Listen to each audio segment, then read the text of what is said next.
حضرت ابن الجوزی رحمۃ اللہ علیہ فرماتے ہیں کہ ایک درویش تھے، حضرت ابو ہاشم ان کا نام تھا۔ کہتے ہیں بڑی مجبوری تھی، مجھے کہیں جانا تھا تو کشتی نہیں مل رہی تھی۔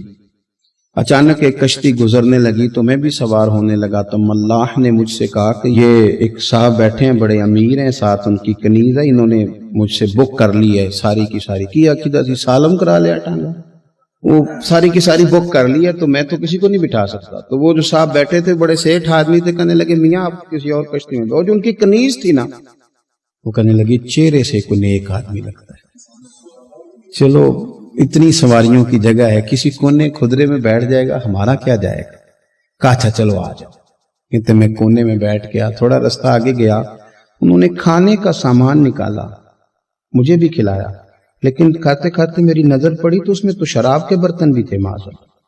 پھر اس شخص نے کھانا کھانے کے بعد اس کنیز سے کہا کہ مجھے معاذ اللہ گانا سناؤ۔ وہ گانے گانے لگی، یہ میری طرف متوجہ ہونے لگا، مجھے کہنے لگا سنو، میں نے کہا میں یہ نہیں سنتا۔ پھر میری طرف شراب بڑھائی، میں نے کہا میں نہیں پیتا، تو کہنے لگا تو کیا سنتا ہے، تو کیا سنتا ہے، تو کہنے لگے میں سناؤں کیا سنتا ہوں۔ کہا سنائیے، فرماتے میں نے قرآن پاک پڑھنا شروع کر دیا۔ کچھ لوگ، میں آپ کو یقین سے کہتا ہوں، کچھ لوگ ایسے ہیں جن کی زندگی دور گزر گئی ہے مسجد سے، انہیں کو بندہ چاہیے جو تھوڑا سا جا کے پیغام حق سنائے۔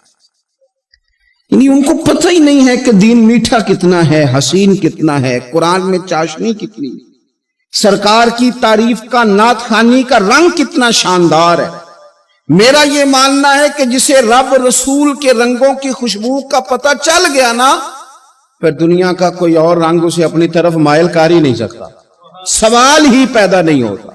کچھ لوگوں نے سونگا نہیں ہے، آئے نہیں ہیں، قریب نہیں آئے۔ تو شیخ ابو ہاشم کہتے ہیں مجھے کہنے لگا سناؤ نا، امیر آدمی تھا، کبھی اس طرف گیا ہی نہیں تھا، ڈھیروں لوگ ہیں جو نہیں مسجد جاتے۔ الہاکم التکاثر حتی زرتم المقابر، اللہ فرماتے ہیں کہ تمہیں دولت کی ہرس نے اتنا عجیب الجھا دیا کہ قبروں تک پہنچ گئے تم۔ بہت سارے لوگ ہیں قبر میں چلے جاتے ہیں، مسجد میں نہیں آتے۔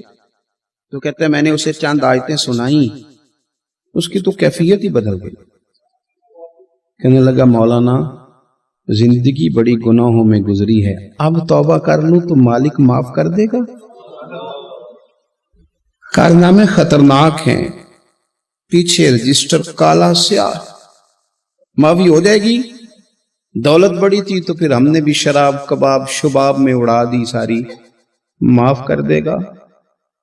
تو کہتے ہیں میں نے کہا ہو بندے کے آنے کی دیر ہے، اس کی رحمت تو فوراً ہی قبول کر لیتی ہے۔ ویسے بھی عدل کریں تے تھر تھر کمبن، اونچیاں شانہ والے تجھے فضل کریں تے پھر تے بخشے جامن میرے جے منہ کالے۔ کہتے اس نے اس کنیز کو آزاد کیا، دولت اللہ کی راہ میں خیرات کی، 40 سال میرے ساتھ رہا۔ پھر میں نے اس کی زبان سے سوائے خیر کے جملہ نہیں سنا۔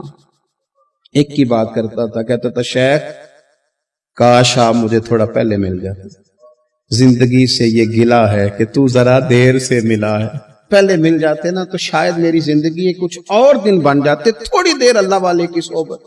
آپ فرماتے ہیں پھر وہ 40 سال کے بعد میرے سامنے انتقال ہوا، میں نے ہی دفن کیا، میں نے ہی قبر میں اتارا، جنازے کا اہتمام بھی میں نے ہی کیا۔ میرا یار تھا، دل لگ گیا تھا، پیار ہو گیا، میں پریشان رہتا۔ ایک دن خواب میں مل کے مجھے کہنے لگا فکر نہ کر، میں نے اپنے رب کو بڑا ہی مہربان پایا ہے، میں نے اسے بڑا کریم پایا ہے، معاف کرنے والا پایا ہے، درگزر کرنے والا پایا ہے، اس نے فضل فرما دیا، میرے گناہوں پر اس کے عفو و درگزر کا قلم چل گیا ہے، اور میرے حق میں جو فیصلہ آیا ہے وہ رحمت والا ہی آیا ہے۔ جو لوگ کہتے ہیں نا میرا دل نہیں بدلتا، جو لوگ کہتے ہیں میری کیفیت نہیں بدلتی، ذوق نہیں آتا، تو یہ حدیث بتاتی ہے کہ ذوق بھی کوئی خاص صحبت میسر آئے تو پھر ہی قائم رہتا ہے۔ وہ جو محبوب علیہ السلام نے فرمایا نا کہ اللہ کا بندہ وہ ہے جسے دیکھو تو رب یاد آ جائے۔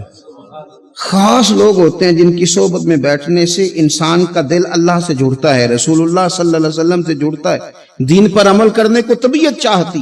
ایسے لوگوں کی صحبت کتنی مفید ہے وہ ہمیں اس حدیث سے عکس کرنا ہے۔ حضرت حنظلہ رضی اللہ تعالیٰ عنہ اور مرکز وفا اور اس امت کے ادب اور عشق میں استاد حضرت ابو بکر صدیق